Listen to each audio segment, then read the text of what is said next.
láǹfààní àtòrí ọ̀fẹ́ láti máa wò wá lásàálẹ̀ tòní KPM TV yín náà lélẹ̀ lórí ètò yìí ètò wa Gen Z Express níbi tá a ti mọ dábí ẹ̀dùn tá a ti mọ rọ̀ bí òwe ní gbogbo ọjọ́ ìṣẹ́gun ní dédé aago 7 sí aago 8 tẹ bá wojú aago yín náà báyìí ẹ rí i pé ó ti ń dàbí aago 8 ti ń kọjá nítorí bí ojú ọjọ́ ṣe ń ṣe ẹ̀yin tiwa nílé sálàáfíà làbá yín báwo dẹ̀ níṣẹ́ òní ṣé kò rẹra ẹ̀yin ọmọ iléèwé káàkiri iléèwé aládàáni àbí ti alákọ̀ọ́bẹ̀rẹ̀ ni àbí iléèwé gíga gbogbo ẹ̀yin ọ̀dọ́ pátápátá under 1 to under 70 under 80 torí mo sì mọ̀ pé àwọn bàbá kan gan Gen Z náà sì tún wà ṣe mọ̀ pé àwọn àgbàlagbà wọ́n sọ pé olówó ò ní fẹ́ ṣe kíni olówó ò ní fẹ́ kù a máa dàgbà a máa dògbà tó máa ráwọn ọmọ wa Gen Z Express náà lélẹ́yìí lórí ètò yìí bí tá a ti máa mú àwọn ọlọ́kan òjọ̀kan àwọn nǹkan tó ń ṣẹlẹ̀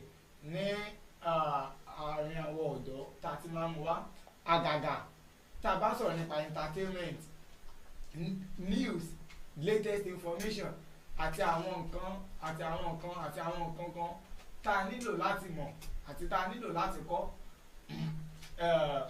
ẹ̀yin náà dẹ̀ mọ̀ pé tí ò bá nídìí obìnrin ìjẹ́kúmólú tóbìnrin bá ti jẹ́ ikú mólú a jẹ́ pé ikú ti pa àwọn akọni ilé wọn lásàálẹ̀ tòní èmi nìkan kọ́ mo wà bí èmi àti akẹgbẹ́ mi náà lájọ wà bí ṣẹ́mu bí mo sọ fún yín ní ọjọ́ Jímọ̀ lórí campus 5 pé olórí kóyìn ni mo pè níbẹ̀ yẹn ẹ jẹ́ kí n lo Yorùbá ẹ̀ bíbá èmi àti olórí KPM TV náà lájọ wà bíbá yìí torí pé ó tún ti dé a máa mú àwọn nǹkan yẹn wá bẹ́ẹ̀ ṣe fẹ́ máa ń gbọ́ tó sì máa ní ìtumọ̀ èyí náà mọ̀ pé tí kì bá sọ̀rọ̀ ọgbọ́n ẹ̀ lè gbọ́ ní KPM TV ọlọ́run náà lò ní orí bẹ́ẹ̀ kì í séèyàn ẹ kàn mọ́ bá wa tẹ subscription button yẹn ní YouTube ẹ máa bá wa share ẹ̀ Facebook ẹ máa follow ẹ sọ fáwọn ọ̀rẹ́ yín ẹ sọ fárá ẹ sọ fójúlùmọ̀ ṣé ẹ mọ̀ pé KPM TV tẹ́ bá ti mí ìṣẹ̀ kò ní dáa nítorí pé bí gbogbo nǹkan ó ṣe dùn àwọn sọ̀rọ̀ nípa ọ̀rọ̀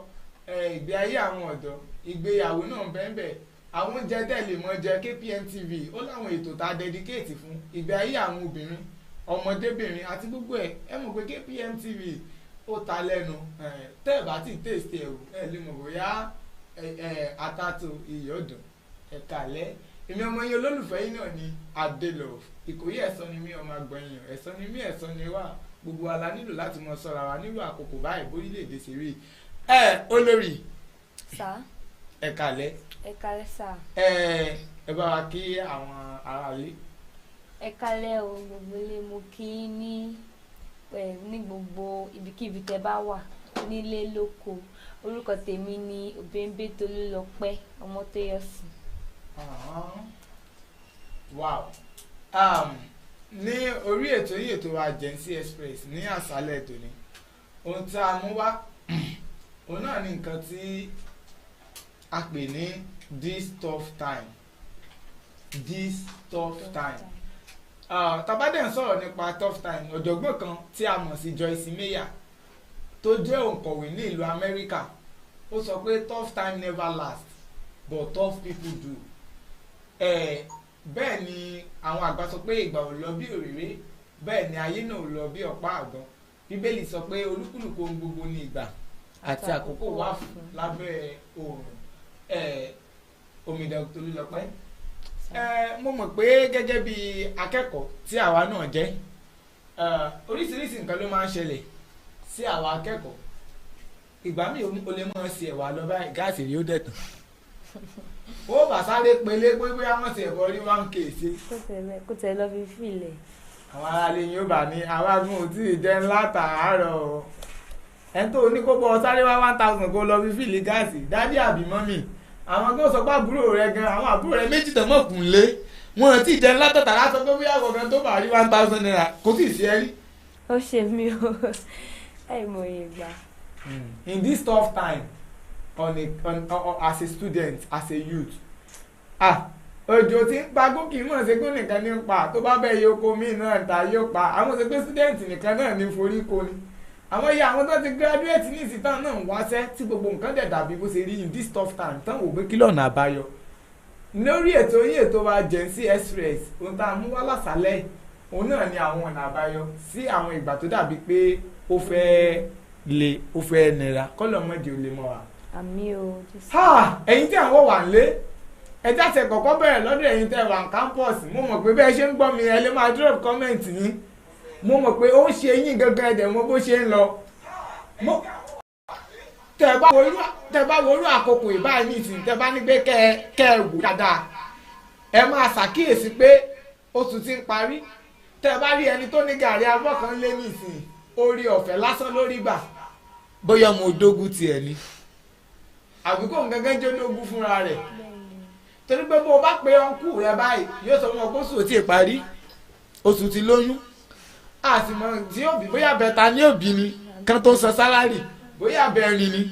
In a tough time like this as a student, how do you think you want to survive if you do not have any other alternative than what your parents are bringing to the table? What do you think? How do you think you're going to survive if you do not have any alternative than what your uncle, your sponsors were bringing to the table in this tough time like this? What is the way out? Mo dẹ̀ pity gbogbo ẹ̀yin tẹ́ ń gbọ́ mi tí ó jẹ́ pé ẹ̀ ń wò pé kílẹ̀ tó fẹ́ jẹ lálẹ́ báyìí. Olórin kan mo mọ̀ tán pé ní OO1 gbogbo wa la wá ti ń jẹ́ OO1 ní kámpọ́ọ̀sì báyìí mọ̀ jẹ tàárọ̀ mọ̀ jẹ tọ̀sán 0-0 alẹ́ nìkan ni gbogbo alẹ́ lọ bóúnjẹ. Àbí báwo ni Tolú lọ pé kí lórí sọ̀rọ̀ tó wà lẹ́yìn. Gẹ́gẹ́ bí wọ́n ti sọ pé àwọn solution téèyàn lè mú wá fún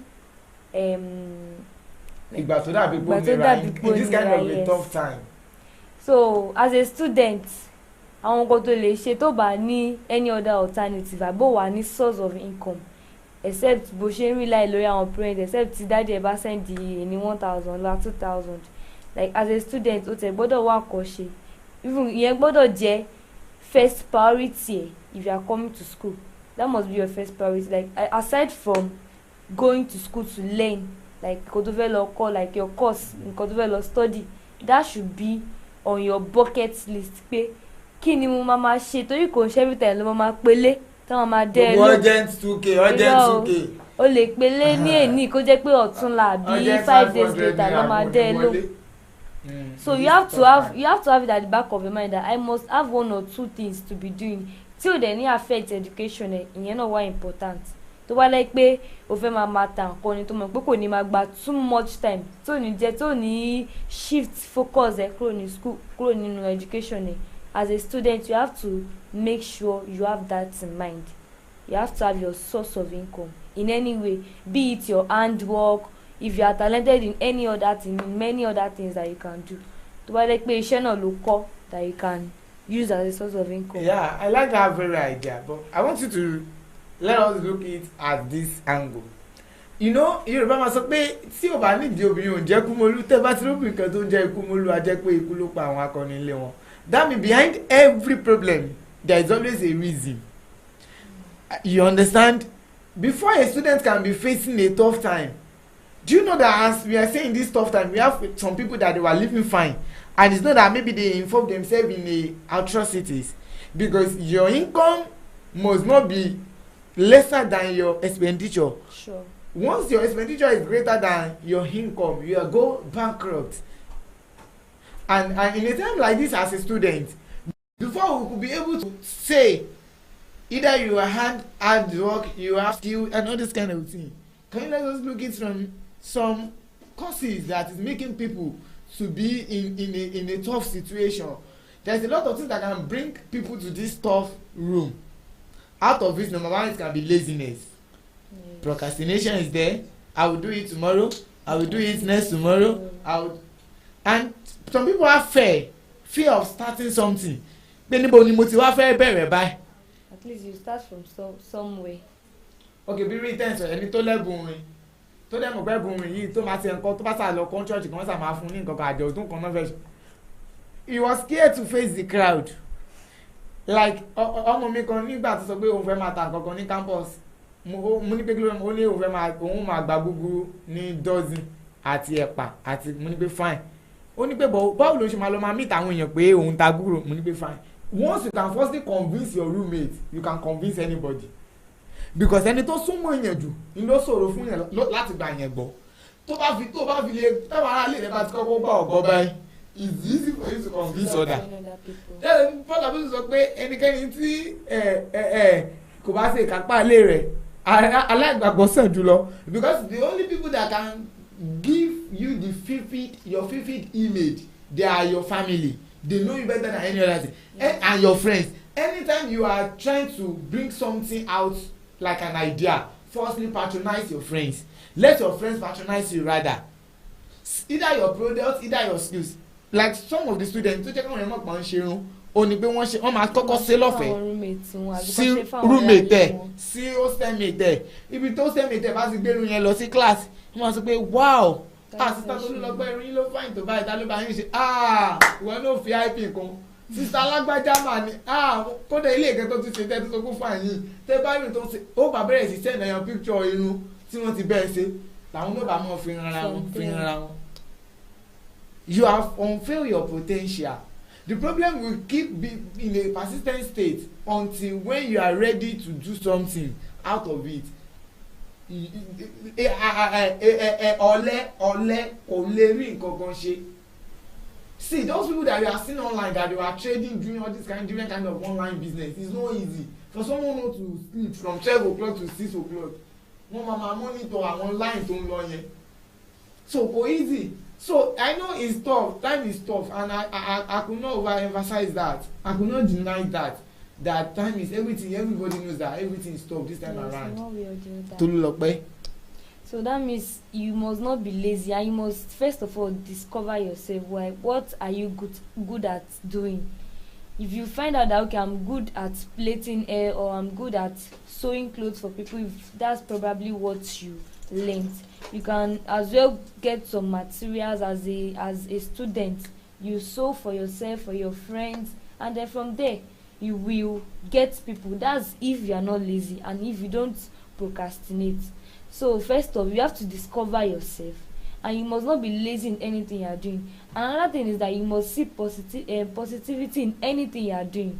You must not be seeing that, you must not be, even if it is not paying at that moment, or even if it's like you are working, you are not seeing the results, you are working day and night, and it's just like you are wasting your time. My dear, you are not wasting your time, because one day everything will pay. That's for sure. If you are consistent about it and you are serious about what you are doing, and you are sure that you can that you can boast about it anywhere and anywhere you find yourself, there is no how it will pay. Like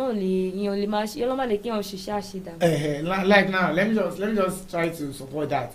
And one of the book of this woman that I read, this Joyce Meyer, he said we have 7 fear, and one of the fear is number one fear is the fear of unknown.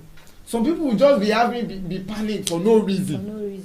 Number 2 is fear of failure, and that one is the most dangerous fear on earth. And the word fear means F stands for fake evidence appearing real. F stands for fake.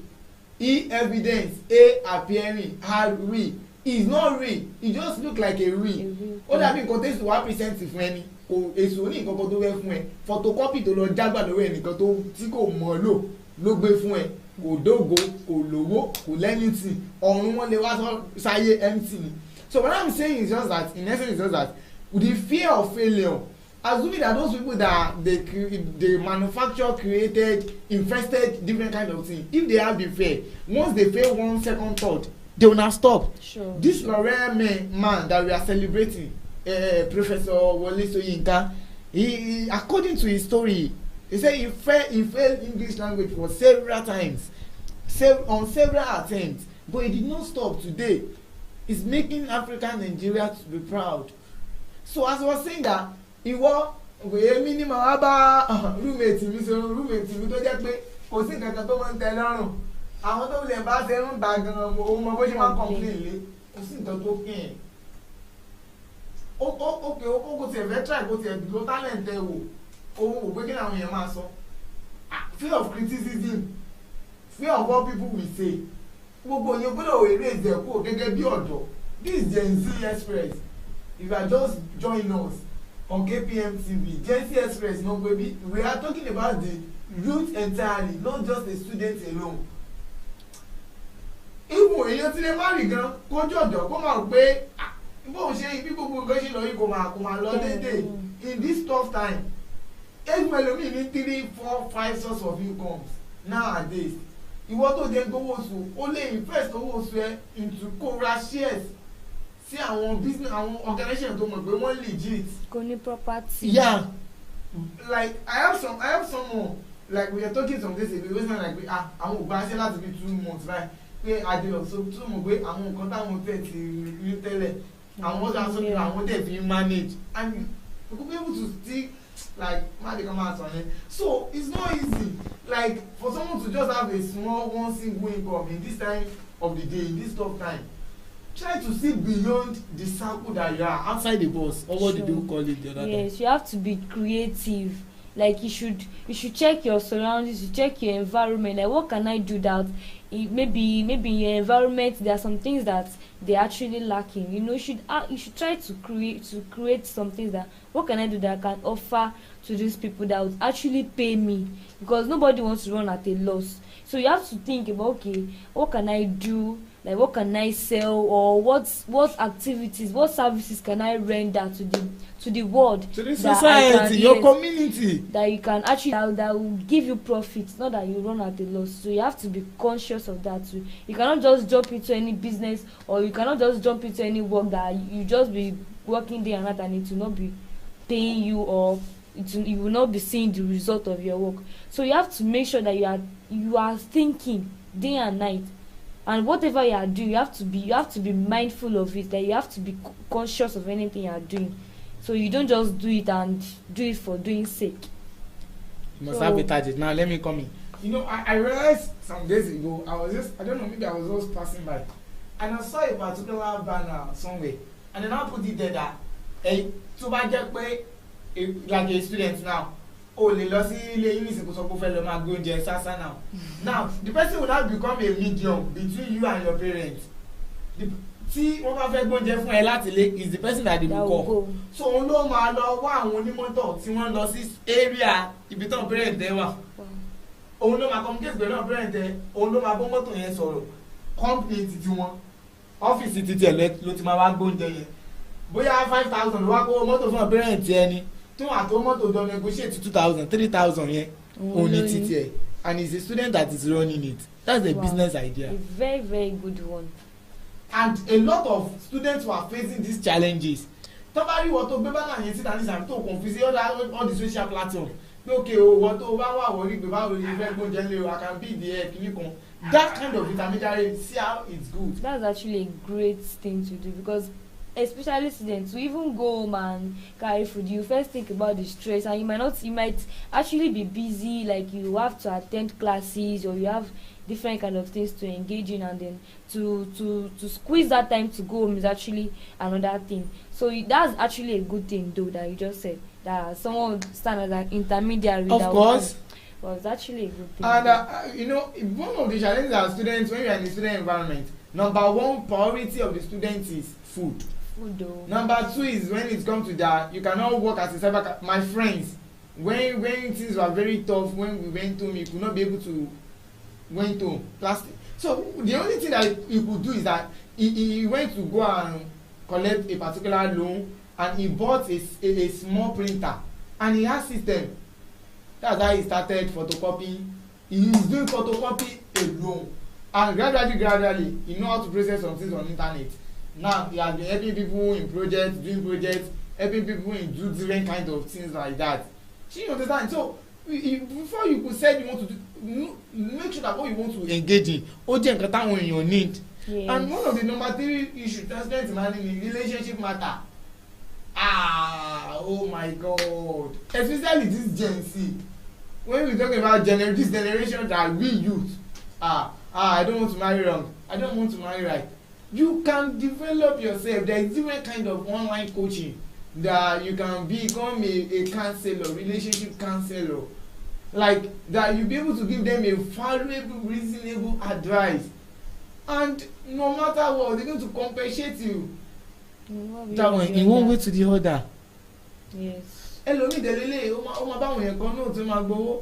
ẹlòmíì máa bá wọn yẹn ṣe assignment òun ló máa gba gbogbo assignment class wọn jọ. Yeah, there are many things you can, even there are online businesses that you can go into that all you need is just your data and your phone, and then you'll be getting paid. There are some business like that you don't even get paid in naira, you get paid in dollars.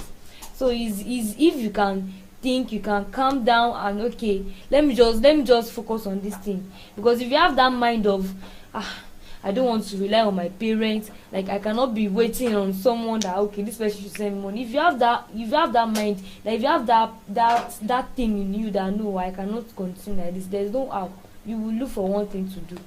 And although there's nothing that you will do that does not have stress though, you just have to have determined in it, that you have to be determined that this thing, if no matter the stress, no matter the circumstances or anything, it will surely work out. Yes, you should not give up in anything you're doing. We're going to go on a music break now, and when we come back, a máa sọ̀rọ̀ nípa kí ni àwọn ìlàkọjá wa tó jẹ́ pé ọ̀dọ̀ àwọn òbí wa ló ti ń wá, because most of this generation, some of us, our parents are not showing us the way. They were just giving us fish. They don't tell us how to catch fish. Yorùbá dẹ̀ sọ pé láti kékeré ni ìmọ̀lé tí wọ́n kọ́ mi ẹ̀lẹ́sìn. Bẹ́ẹ̀ ni torí lọ pẹ́ báyìí la sí mọ́ ṣègbà, báyìí la sí mọ́ sàlùbà, báyìí la sí mọ́ bẹ́ẹ̀.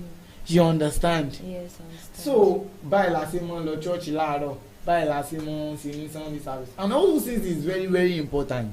So most of the parents, they don't before their children will left their vicinity, their compound, their house, ọmọ mi ó gbé àwọn parents ẹ pé òun fẹ́ kọ́ṣẹ́ wọn gbà wọ́n máa ní pé ó máa lóyún ibi tó bá ti sọ pé ó lọ ń ṣiṣẹ́ ibẹ̀ náà ló ti máa pàdé ọkùnrin tó máa tẹ̀ lọ́nà. All those things, challenges from parents wà. Parents ní ìdẹ̀lélẹ̀ olówó kò fẹ́ ṣe ni o wọ́n sọ pé ayé láti ká tó sọ̀rọ̀ àwọn tó kàwé lánàá gan dà. Ẹ̀yin parents lẹ́yìn náà bá ń gbọ́ wa, ẹ má wà nínú àwọn tó máa ní mindset pé when you sponsor your children gini kan, what is now going to be your benefit, gini all those things dey wrong. You should never have that mindset as a parent. You cannot just if you are sending your children to school, you are obviously expecting something back from them. Of course. So you should know that you are not wasting your money on your children. Besides, you are just like give birth to them as a parent. Exactly. So you cannot just say that. And you have responsibility to cater for. Sure. And even education is like a priority for the parents, except if the parents are not capable though. But education is the first priority for your children. Kò tí ẹ sì gbé kó capable kankan tó kú kan tí wọn bá expect bá kún family wọn pa màálù méjì wọn máa sọ ṣòro níbi tán ti ń yáwó yẹn tán ti ń dá padà. Ẹ wo this KPM TV on Gen Z Express, we will be back on a music break.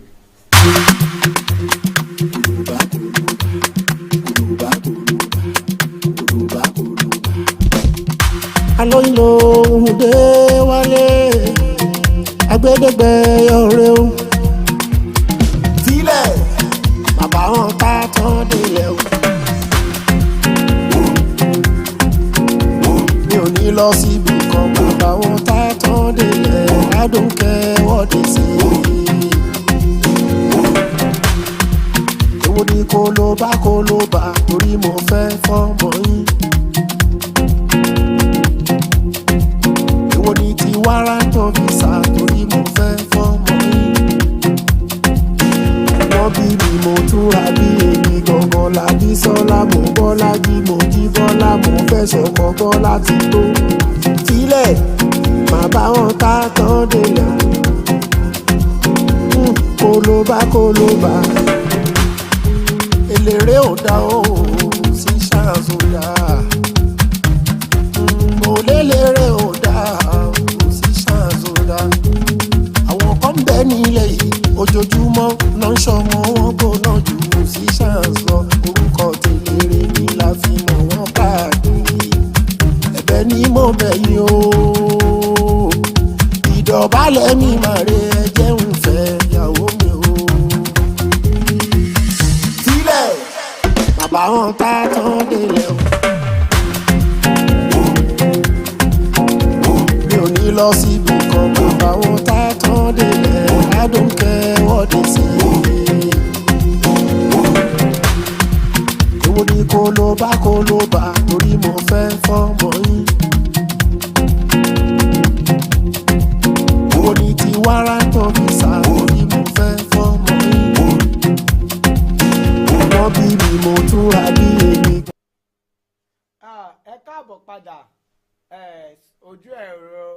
sójú ẹ̀rọ máwòmáwòrán yín.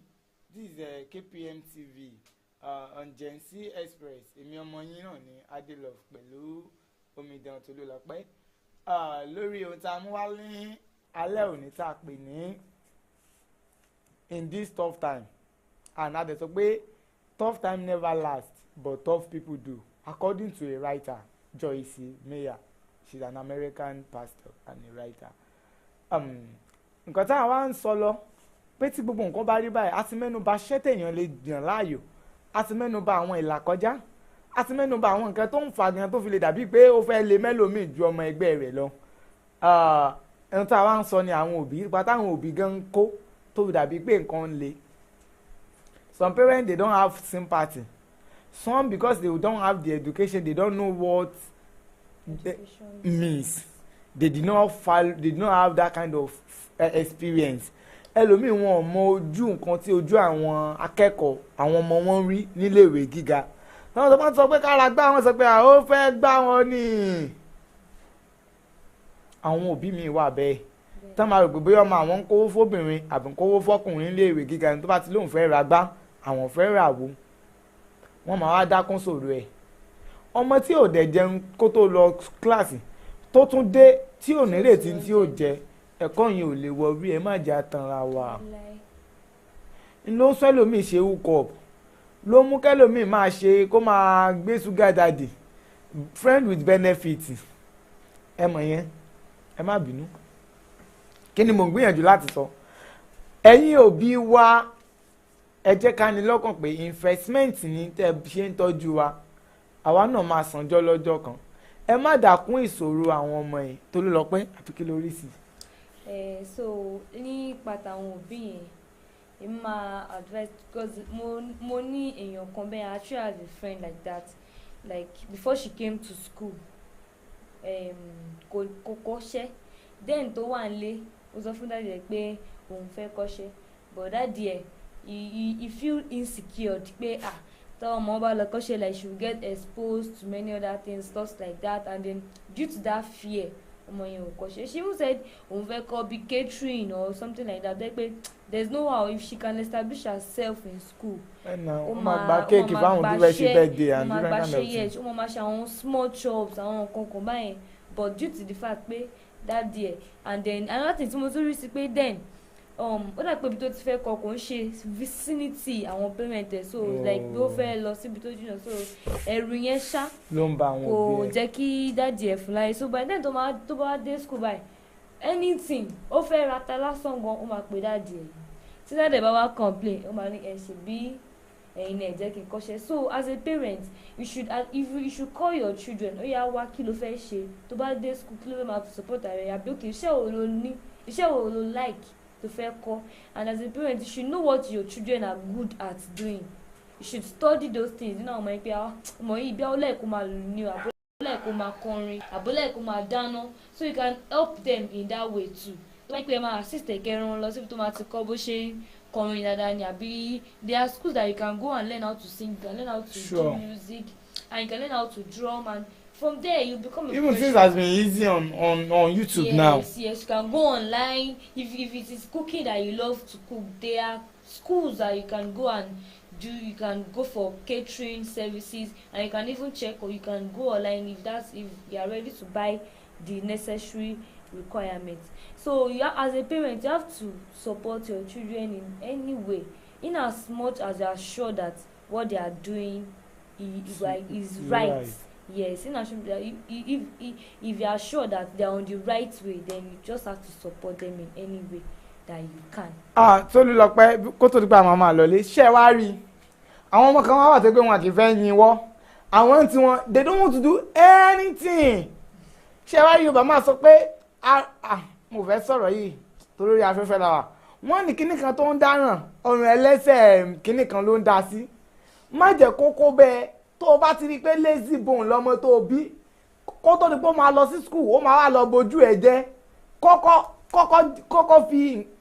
jẹ́ kó mọ tó bá tí ebi bá pa ń lé bí á díẹ̀ jẹ́ kó mọ orí ẹ̀ ti máa pé fún ní discipline tó bá béèrè 10,000 fún ní 2,000 3,000 nígbà tó ṣì wà ní létí kò sí lọ school ẹ jẹ́ kó mọ̀ pé you are not in all because you are not alpha and omega ọlọ́run nìkan ní ìbẹ̀rẹ̀ àtòpin either you use 150 years you go die either you use 200 million years you go die everybody ni now along the way a lè sọ pé yóò pẹ́ kó lọ yá sọ pé yóò yá kó lọ pẹ́ ẹ̀yin òbí wa tẹ̀ ń gbọ́ wa ń lé ọmọ òwà lẹ́kọ̀ọ́ lẹ́kẹ̀ẹ́ kó wá dọ̀dọ̀ ọkọ ẹ̀ gan wọ́n sọ pé ọ̀dọ̀ ìyá kan náà ló sì bí wọ ọmọ ẹ̀ bàbá kan náà wọ́n àmọ́ wọ́ ọmọ sí ọlá o lọ́nà ọ̀run gan yóò mọ dùn yín. It's a disgrace. It's a very it's a bad thing pé ìtorí yẹn ó máa terminate reputation àwọn family òun gan òde tí wàá nínú reputation fún ara rẹ̀ kò ní ní self respect fún ara rẹ̀ torí is a lazy.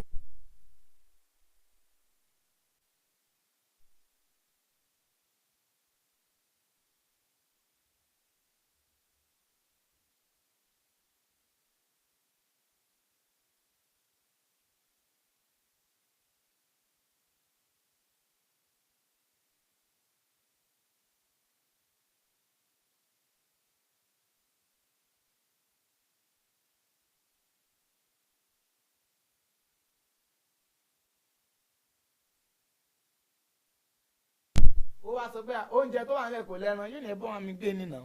kò ní choice á jẹ́ bẹ́ẹ̀ náà ni because kò ní kò tó kò ní alternative. kò ní alternative yẹn. ẹ jọ gbogbo ẹ̀yin tẹ̀ ń wò wá ń lé ṣé kí n kúnlẹ̀ ṣé ká dọ̀bálẹ̀.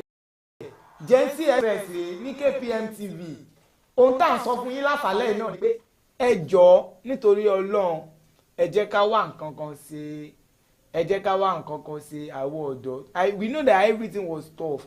But think beyond the boss, beyond the situation. Má dẹ̀ gbàgbé speak out, learn how to speak out. Problem share is half solved. Yes. Tolúlọpẹ́. So if you have any challenges that you are passing through as a youth or as a student, please learn how to speak out because we can't say you can talk to one or two people and at the end of the day you find there will be solutions to the thing you are passing through. So you should learn how to talk to people around you. If you keep it in yourself, then you die silent. You die in silence. That's it. So but if you are able to talk, you can talk to people around you. Like you can share whatever is going on with you. Then there's no how. Ọlọ́run kì í fẹ́ àwọn èèyàn tiẹ̀ lẹ́nà. Bẹ́ẹ̀ni, help is always available. Yes, and help is Bẹ́ẹ̀ni, sure. and they said a closed mouth is a closed destiny. Yes. A ti ń lọ lórí ètò yín ètò wa Gen Z Express ní KPM TV lásàálẹ̀ tòní. Ẹ̀yin náà mọ̀ pé tóyin bá ti ṣetán yóò padà sí kókó ògì ìrun bá ṣetán wọn padà ságìyàn. Ẹ mọ́ gbàgbé mi mọ́ sọ fún yín pé tó bá jẹ́ pé tí èmi ọmọ Agboola Adékúnlé ni èmi ò ní borúkọ bàbá mi jẹ́. Èmi náà mọ̀ bóyá ẹ̀yin náà ti ń pinnu bẹ́ẹ̀ ṣùgbọ́n kẹ́ ẹ mọ̀ bá borúkọ bàbá yín jẹ́ nílùú àkókò báyìí in this tough time like this. What you need to do is to discover your potential, discover your uniqueness because individual ló ní nǹkan tó fi yàtọ̀ sọmọ ẹgbẹ́ ẹ̀. But when you are now thinking that báwo mo ṣe fẹ́ ṣe níbo mo ti fẹ́ bẹ̀rẹ̀ all this kind of different fear that we have mentioned, the fear of criticism, the fear of failure, the fear of what people will say and all those kind of things, you will not move forward. Tó bá dẹ̀ ń dúró dègbà tí bàbá rẹ̀ ó gbédé tí ìyá rẹ̀ ó gbédé ọjọ́ kan tí bàbá rẹ̀ bá padà síbi tó ti wá ọ̀dọ̀ Ọlọ́run láti wá ọ̀dọ̀ Ọlọ́run lá padà sí. Ó padà wá bára rẹ̀ ní square one so mọ̀ pé ó ti ń jẹ 111 tẹ́lẹ̀ ó wà mọ̀ jẹ 000. Kó mọ̀ of course. Bíbélì sọ pé ọwọ́ alápọ̀n la máa mú sanra. You are asking for bike money, you are asking for food money, you want to change your all this, your mommy, your daddy, you want to buy recharge card, your daddy, your mommy. You want everything you want to do depend on your parents. You have never think outside the box. Gbé lọ́jọ́ kan ìwọ náà kàn ti ẹ̀fẹ̀ dá nǹkan kan ṣe tó ti sọ pé mọ́mì mi èrè iṣẹ́ tí mo lọ ṣe nǹkan tí mo mọ̀ fi rà òun lélẹ̀ àbí kẹ́yìn náà gbà. This àjọ tó nírònú ńlá mú wá ní Gen Z Express ó lè jẹrè kì í ṣeré ó lè jàwàdà kì í ṣàwàdà ṣùgbọ́n ẹni tó bá kàn ló mọ̀. A lè sọ fún ọ pé ebi a máa pààyàn Davido nìkan ní jẹ́ 001 ṣùgbọ́n wàá tá à ń jẹ́ 001 báyìí àpọ̀ kò sí láàárọ̀ kò sí lọ́sàn-án alẹ́ nìkan àbíbò ní Tolúlọpẹ́ alẹ́ nǹkan ó tún wá mọ̀ rò pé àbí ṣé kí n dà pọ̀ ni ó wà tó bá lépo díẹ̀ àtòróró díẹ̀ ó wà míìsì ó míìsì epo ó míìsì ẹ̀ mọ́ òróró atádùn àbáta òdùn ẹ̀yin tẹ̀ tiẹ̀ tó ń látà jẹ́ ẹ̀ mọ́ dúpẹ́ ata ti wá wọn débi pé in this tough time ọ̀nà àbáyọ tó pọ̀ láti là kalẹ̀ ṣùgbọ́n ju gbogbo ẹ̀ lọ learn how to speak out jẹ́ káwọn èèyàn mọ̀ pé you are not sufficient and nobody is sufficient lánìí tán kan gan kò tún ní ìwò ẹ̀sìn àbí ó ti rí ìwò lórí ẹ̀sìn rí is not possible but téèyàn bá sọ̀rọ̀ síta àwọn èèyàn máa gbà èèyàn nímọ̀ràn kan méjì èèyàn máa mú tó bá ṣe téèyàn èèyàn máa mú lò Omidan Tolúlọpẹ́ bá wa dágbére fáwọn aráalé ó tún di ọjọ́ mẹ́jọ ó tún di dédé sí ní aago mẹ́jọ sí aago mẹ́sàn-án ní ọjọ́ Tuesday kẹtún tó mọ̀ wò wá lórí ètò yìí ètò Agency Express ní KPM TV ẹ̀rí púpọ̀ lóòótọ́ kì í ṣeré Tolúlọpẹ́ bá wa dágbére fáwọn aráalé. so àwa ti lọ náà nìyẹn so tó bá ti ìpàdé wa di next week Tuesday látàlàáfíà a máa pàdé ní ayọ̀. ó dáa ká pàdé láyọ̀ kárí rere ojú tẹ fi ń wò wá ò ní fọ́ etí tẹ fi ń gbọ́ wá ò ní di àní dolódì lẹ́yìn ara wa ẹ̀yin náà lámọ̀ ọba àwa náà lẹ́mọ̀ orí ẹ bá wa share ẹ bá wa comment ẹ mọ̀jẹ̀ òjá wa nìkan. ẹ dẹ̀ subscribe náà. ìyẹn gẹ́gẹ́ ló important títí ọjọ́ mẹ́jọ ó dàbọ̀.